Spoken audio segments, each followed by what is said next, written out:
আমাদের অনন্য স্টোরি সকল প্রকার পার্ট গল্প দেখতে আমাদের চ্যানেলটি সাবস্ক্রাইব করে পাশে থাকা বেল আইকনটিতে ক্লিক করে অল নোটিফিকেশন অন করে দিন। তুই কি বলতে চাইছিস? দেখ, আমি যা বোঝার বুঝে গেছি। আমি বুঝতে পেরেছি হয়তো খুশির ফ্যামিলি ওকে জোর করে বা কোনো রকম ইমোশনাল ব্ল্যাকমেল করে ওকে এই বিয়ে করতে বাধ্য করেছে, আর এই কারণেই ও এইভাবে আমার জীবন থেকে গায়েব হয়ে গেছে। তবে আমি জানি আমার খুশি অন্য কারোর সাথে কিছুতেই ভালো থাকতে পারে না, ও শুধুমাত্র আমার সাথেই সুখী হবে। তাই যে করেই হোক না কেন আমার খুশিকে আমি আবারও আমার কাছেই ফিরিয়ে আনবো। এবার আর হারাতে দেবো না ওকে। ফাহিম আর কিছু বলল না ওকে, জানে বলে লাভ নেই। প্রহর খুশির জন্য দিওয়ানা, খুশির জন্য ও পাগলামির সর্বসীমা ছাড়িয়ে যাবে, কারোর কোনো কথাই মানবে না। বাস শুধু আশা করা ছাড়া আর কোনো উপায় নেই। ফাহিম একটু পিছিয়ে এসেছে ঘুরতে, প্রহর তো ওর কাজেই মত্ত, তাই ফাহিম আপাতত ওর বাকি বন্ধুদের সাথে এসেছে। সমুদ্রের পানিতে দাঁড়িয়ে টুকটাক আড্ডা দিচ্ছে বন্ধুদের সাথে। সব পর্যটকেরা যার যার মতো আনন্দ উল্লাসে মাতোয়ারা।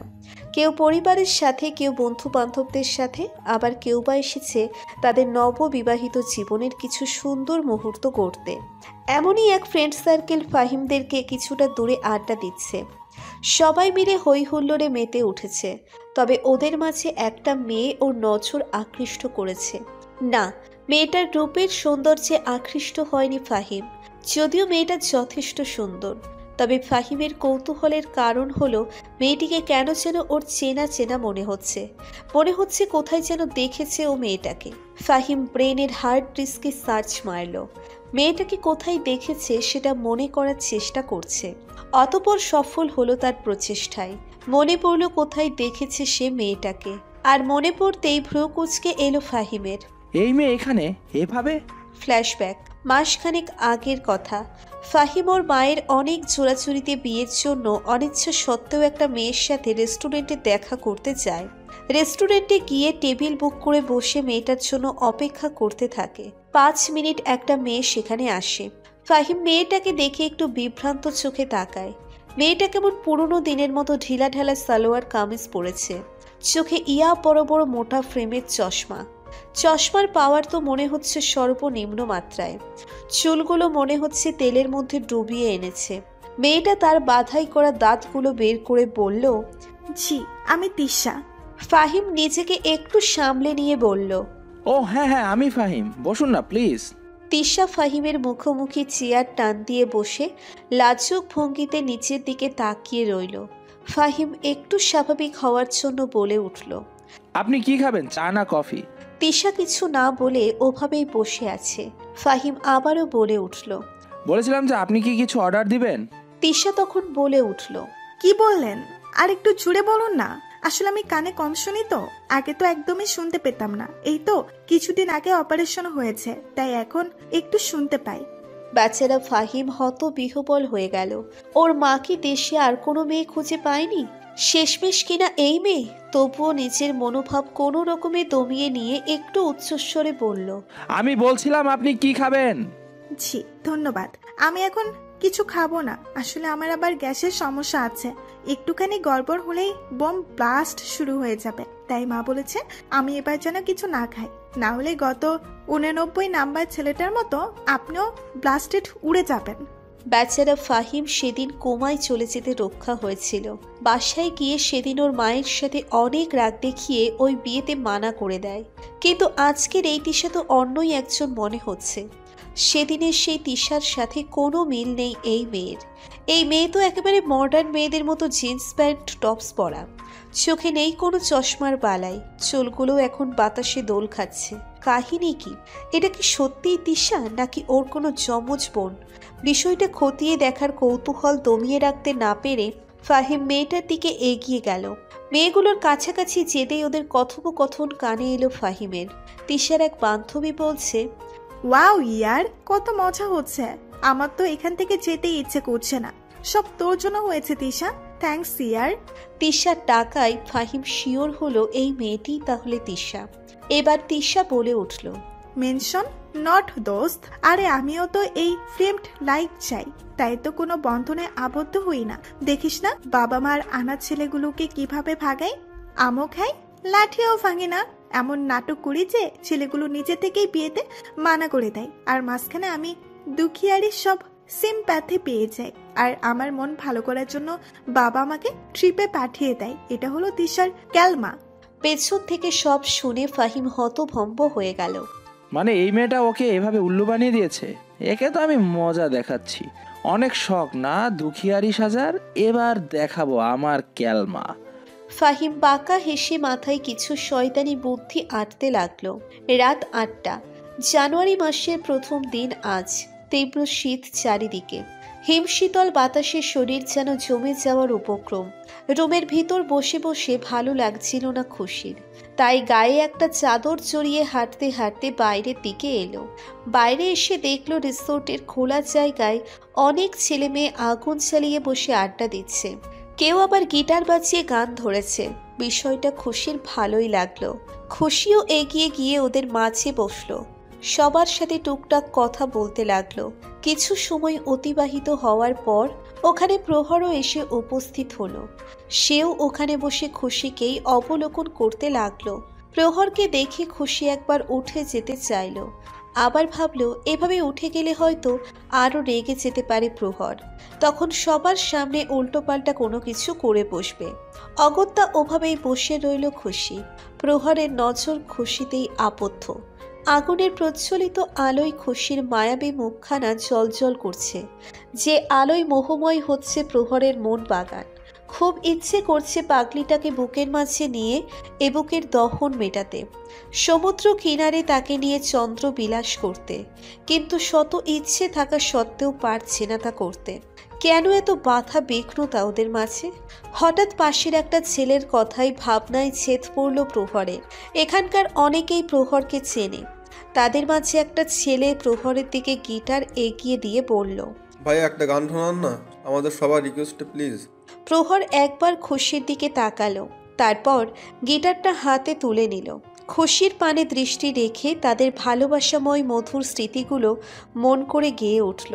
तुम मेरे इस पल मेरे हो, कल शायद ये आलम न रहे, कुछ ऐसा हो तुम ना रहो, कुछ ऐसा हो हम ना रहे, ये रास्ते अलग हो जाए, चलते चलते हम खो जाए। मैं फिर भी तुमको चाहूंगा, मैं फिर भी तुमको चाहूंगा, इस चाहत में मर जाऊंगा, मैं फिर भी तुमको चाहूंगा, ऐसे जरूरी हो मुझको तुम, जैसे हवाएं सांसों को, ऐसे तलाश में तुमको मैं, जैसे कि पर ज़मीनों का हंसना या रोना हो मुझे पागल सा ढूंढो तो मुझे, कल मुझको इजाजत हो ना हो, कल मुझसे मोहब्बत हो ना हो, टूटे दिल के टुकड़े लेकर तेरे दर पे ही रह जाऊंगा। मैं फिर भी तुमको चाहूंगा, मैं फिर भी तुमको चाहूंगा, इस चाहत में मर जाऊंगा, मैं फिर भी तुमको चाहूंगा। প্রহরের গানের মাঝে তার আহত হৃদয়ের বেদনার সুর ভেসে উঠেছে। চোখে ভেসে উঠেছে মর্ম বেদনার লাল লালিমা। খুশির পক্ষে আর সহ্য করা অসম্ভব। প্রহরের এই নিদারুণ সুর তার সহ্য ক্ষমতার বাইরে। খুশি আর থাকতে না পেরে দ্রুত ওখান থেকে উঠে এলো। দৌড়ে এলো সমুদ্রের পাড়ে। নিঃশ্বাসটা কেমন আটকে আসছিল ওর। একটুখানি কাদার খুব দরকার ওর, না হলে দম আটকে মরে যাবে ও। খুশি মুখে হাত চেপে কাঁদতে লাগলো, তবে শান্তিতে বেশিক্ষণ এটাও করতে পারলো না ও। প্রহর ওর পিছে এসে বলল, কি হলো, পালিয়ে এলে কেন? নাকি আমার কষ্ট সহ্য হচ্ছিল না তোমার? খুশি দ্রুত চোখের পানি মুছে ওখান থেকে চলে যেতে লাগলো, কিন্তু প্রতিবারের মতো ব্যর্থ হলো ও।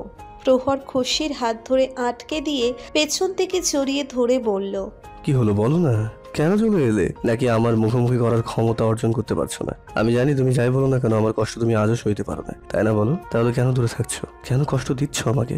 খুশি অনেক জোর খাটিয়ে নিজেকে ছাড়িয়ে নিয়ে বলল, এমন কিছুই না, তুমি ভুল ভাবছো, যেতে দাও আমাকে।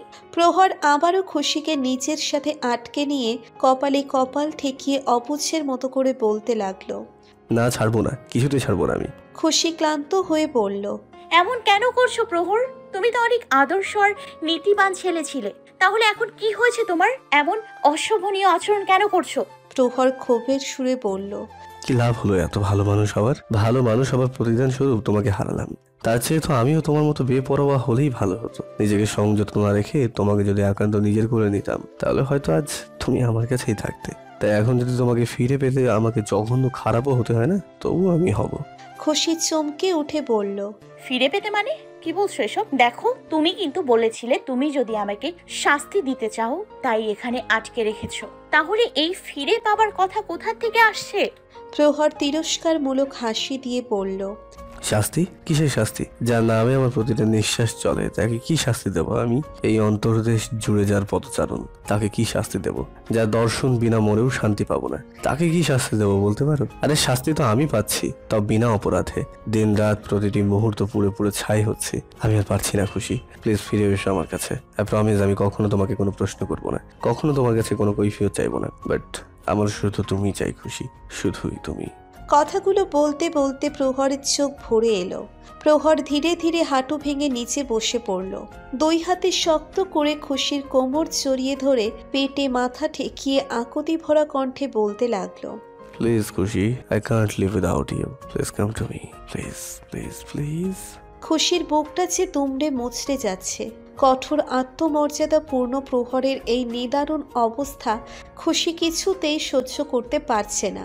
বুকটা ফেটে যাচ্ছে ওর। যাকে নিজের থেকেও বেশি ভালোবাসে আজ তাকেই না চাইতেও কষ্ট দিতে হচ্ছে। খুশি আর সইতে পারল না, তাই কোনো রকমে নিজেকে ছাড়িয়ে আবারও ছুটে চলে গেল। প্রহর ওভাবেই বসে থেকে উচ্চস্বরে বলতে লাগলো, প্লিজ খুশি যেও না, কাম ব্যাক টু মি। একবার মনে করো সেই দিনগুলো, কত খুশি ছিলাম আমরা, কত মধুর ছিল সেই দিনগুলো। বলতে বলতে প্রহর বালির ওপরে চিত হয়ে শুয়ে পড়ল। খুশিকে পুরনো দিনের কথা বলতে বলতে নিজেও হারিয়ে গেল সেই মধুর দিনগুলোতে, যেখানে তাদের সুখের সীমা ছিল না। অতীত। সেদিন থেকেই সূচনা হয় প্রহর খুশির প্রেম কাব্যের। দুটি মনের মিলনের ছন্দপতনে মুখরিত হয় পবন মেলা। মেঘের ভেলায় চড়ে দুজন হারিয়ে যায় অচেনা কোনো রাজ্যে। সহস্র বলির ফুলঝুরি খুলে বসে। হাওয়ায় ভাসতে থাকে তাদের প্রেমানন্দের মিষ্টি সুভাষ। সেদিনের পর 1 মাস পার হয়ে গেছে। এই 1 মাসে প্রহরের সব বদলে যায়। বদলে প্রহরের জীবনধারা। প্রহরের জীবনে খুশি সত্যিকারের খুশির প্রলয় নিয়ে এসেছে। নিজেকে ওর এত সুখী আগে কখনোই মনে হয়নি। প্রহরের জীবন এখন খুশিময়। প্রেমের আরম্ভটা খুশির তরফ থেকে ছিল, তবে এখন প্রহর খুশির চাইতেও বেশি পাগল খুশির জন্য। খুশির প্রাণ চাঞ্চল্য, ওর পাগলামো সবই যেন প্রহরের এখন সুখের মূল মন্ত্র। খুশির ছোট ছোট বায়না, ওর আবদারগুলো পূরণ করাই এখন প্রহরের একমাত্র গুরু দায়িত্ব। এক মুহূর্তের জন্যেও খুশির ঠোঁটের হাসি বিলীন হতে দেয় না প্রহর। এই হাসিই যে ওর জীবনের সর্বোচ্চ পরম পাওয়া। তাই তো হাজার চেষ্টা হলেও খুশির সব আবদার পূরণ করেও, যার দরুন প্রহরকে কখনো খুশির হাতের রান্না করা খাবার নামক বিষ ও হাসি মুখে সাবার করতে হয়। খুশি প্রায়ই প্রহরের জন্য নতুন রান্নার এক্সপেরিমেন্ট করে নিয়ে আসে, আর খুশির মন রাখতে বেচারা প্রহরকে সেগুলো পেটে চালান করতে হয়। তার উপর আবার প্রশংসাও করতে হয়। আবার কখনো খুশির আবদার পূরণ করতে রাতভর ভিডিও কলে কথা বলতে হয়, যদিও বলার কাজটা শুধুই খুশির থাকে। প্রহর তো কেবলই নীরব শ্রোতার ভূমিকা পালন করে। খুশি নিজেই রাতভর কথা বলার আবদার করে ঘণ্টাখানিক যেতে না যেতেই ঘুমে তলিয়ে যায়, আর প্রহর মুচকি হেসে তাকিয়ে থাকে। তার দুষ্টু পুরীটাকে দেখতে দেখতে রাত পার করে দেয় সে।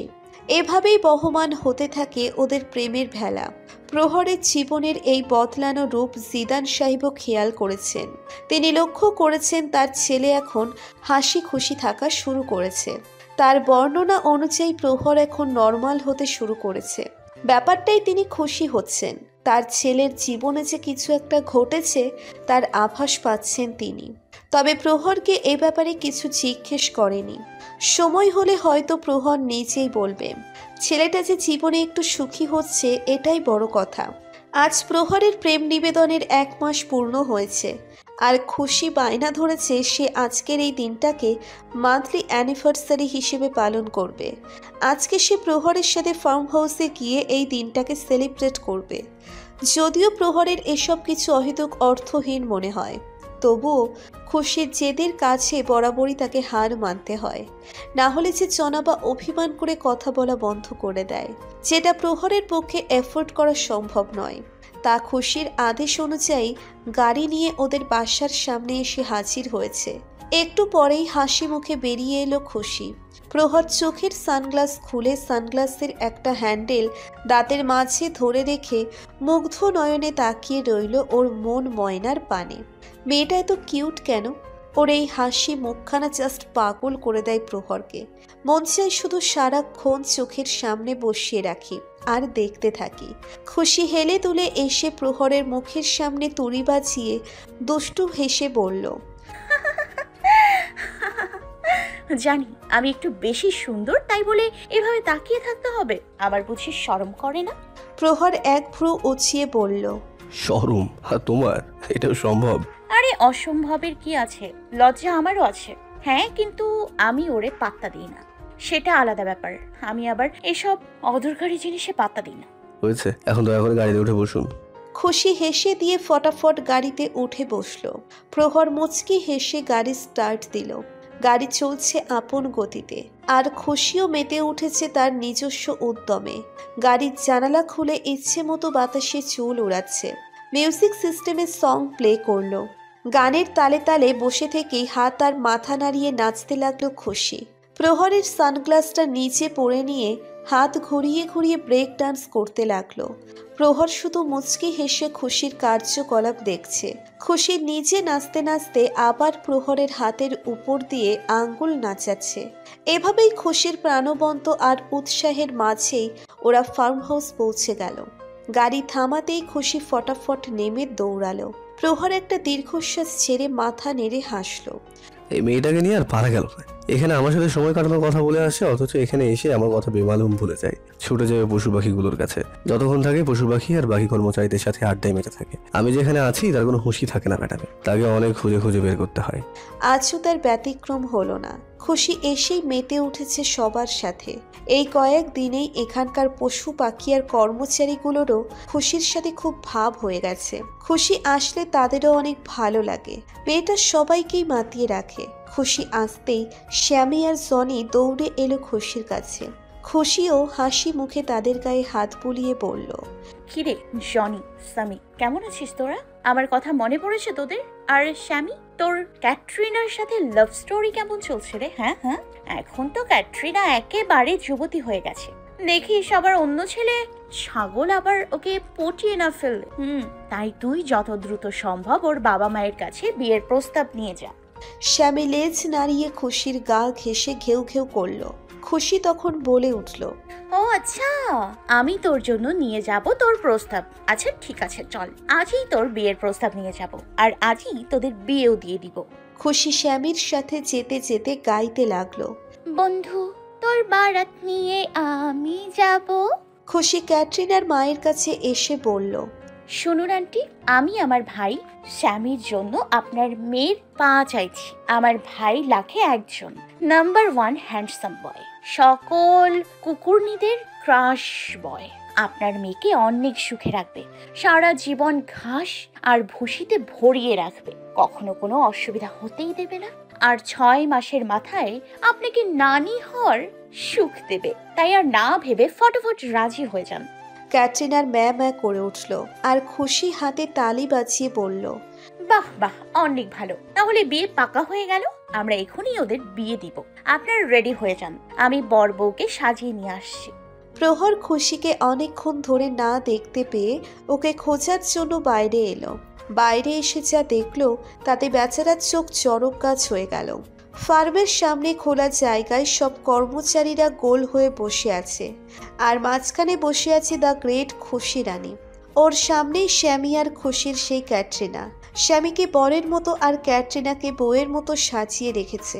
একটু পরেই খুশি বলে উঠল, হ্যাঁ তাহলে শুরু করা যাক। তো ফার্ম হাউসের নিবাসী টমির সুপুত্র স্বামী 10 আটি তরতাজা ঘাস দেনমোহর নগদ বুঝিয়া পাইয়া তাকে স্বামী হিসেবে গ্রহণ করিলে বলো কবুল। ও তুমি তোর কবুল বলতে পারবে না, তাই ম্যা বলো।